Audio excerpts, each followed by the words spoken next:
Alright guys, good evening.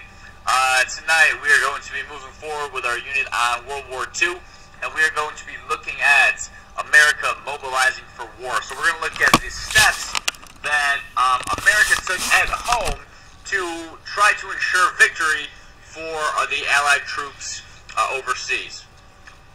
Our learning target for today is going to be, I can explain how the U.S. economy changed as a result of World War II. So in particular, when we're talking about mobilizing for war, we're going to talk about the economy and how did the economy during World War II change. And we're going to look at the similarities between the economy during World War II to the economy during World War I.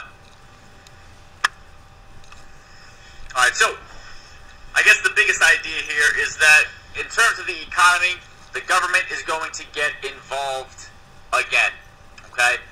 And when I mean again, I'm talking about the idea of the New Deal and how in the New Deal the government gets involved. Well, the government continues to be involved. In fact, the government gets more involved than it did even during the New Deal. And how is the government going to get involved? They're going to get involved by getting involved with labor unions, getting involved with what companies produce, and also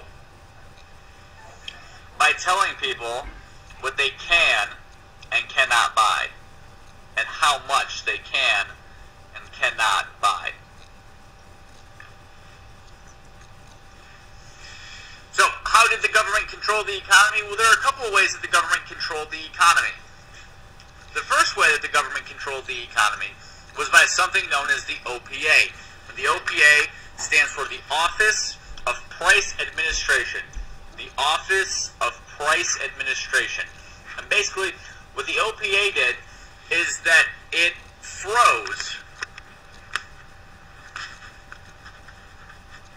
wages, and it also froze prices. And this is important because the reason that the OPA is doing this is they are trying to prevent inflation. During World War I, we had a big problem with inflation because businesses were producing so much that when you produce so much, you have to raise your prices. And by raising our prices, that's going to pump more money into the economy. So by freezing wages and freezing prices, we are going to be able to keep and limit inflation down. What they also did was they promoted something called rationing. Okay? And rationing is basically limiting the amount that you can buy of something. And big things that were rationed, things such as butter, meat, and then non-food items. The big one was gas. So those are all examples of rationing.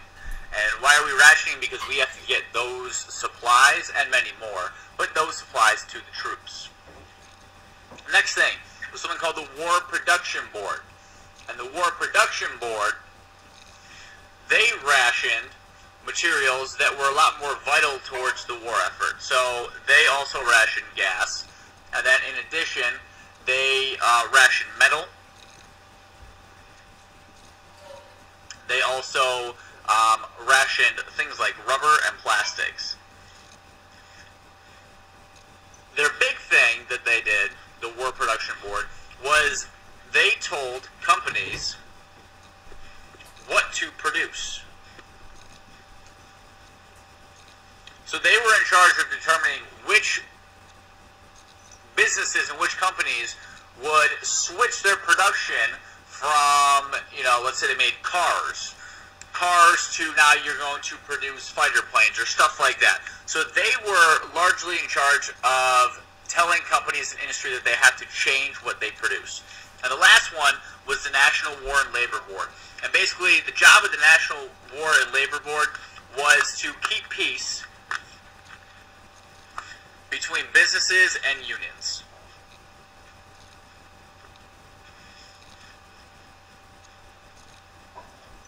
So they need to make sure that people are not going, the labor unions are not going on strike. They need to make sure that the businesses are giving the employees, the workers, fair wages.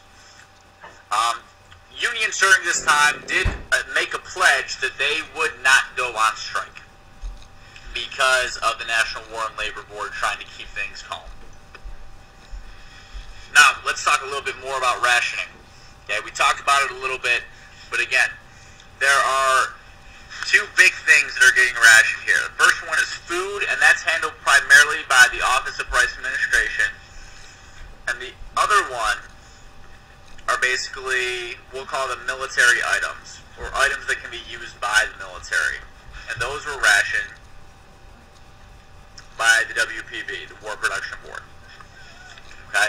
And the reason, again, that we are doing these is because we ration so the troops get these items. And one of the things that we're going to look at a lot is propaganda that takes place during World War II in order to promote rationing. So you're going to look at this, let's look at this cartoon up here. Lick the platter clean, don't waste food. This was a propaganda poster put out during World War II, basically saying to people, hey, if you're wasting food, you're not helping the war effort. Okay, because any food that you waste, that could have been food that went for the troops. So you need to make sure that you're eating whatever you have. Okay, again, stupid little things, but things, posters that are put out that can make, kids, young adults, can make those people feel a part of the war effort, and that was the goal of propaganda like this. Like I said, we're going to be looking at a lot more propaganda like this when we go on. Sorry, I got two dogs going all over the place. That's my bad. Alright, so World War I and World War II similarities. The National War and Labor Board, talking about businesses and unions, or let me say businesses versus unions. This was first established during World War I by President Wilson.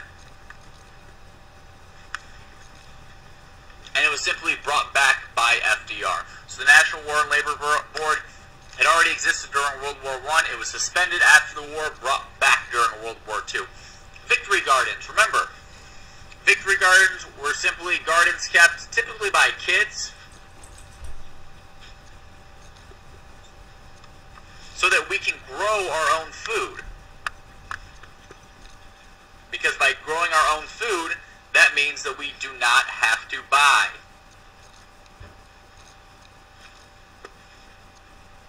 And when we don't buy food, when we make it on our own, that's more food that farmers produce that can go towards the war effort. And the last one is labor unions, like we said. Labor unions, they vow to keep peace. We talked about this, especially like during the 20s and the raps that labor unions have kind of tended to get.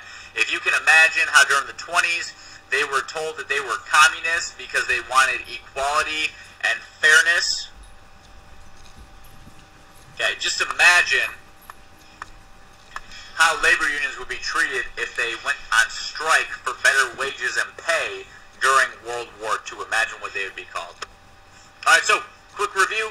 Can we explain how the U.S. economy changed during World War II? When we're talking about the government, when we're talking about labor unions, and when we're just talking about basically production that took place. So if we can do those three things, then we're going to be good to go. We nailed our learning target, and that's that. Alright, so that's all I got for you guys tonight. I hope you enjoy the rest of your night, and I will see you all on Friday. See ya.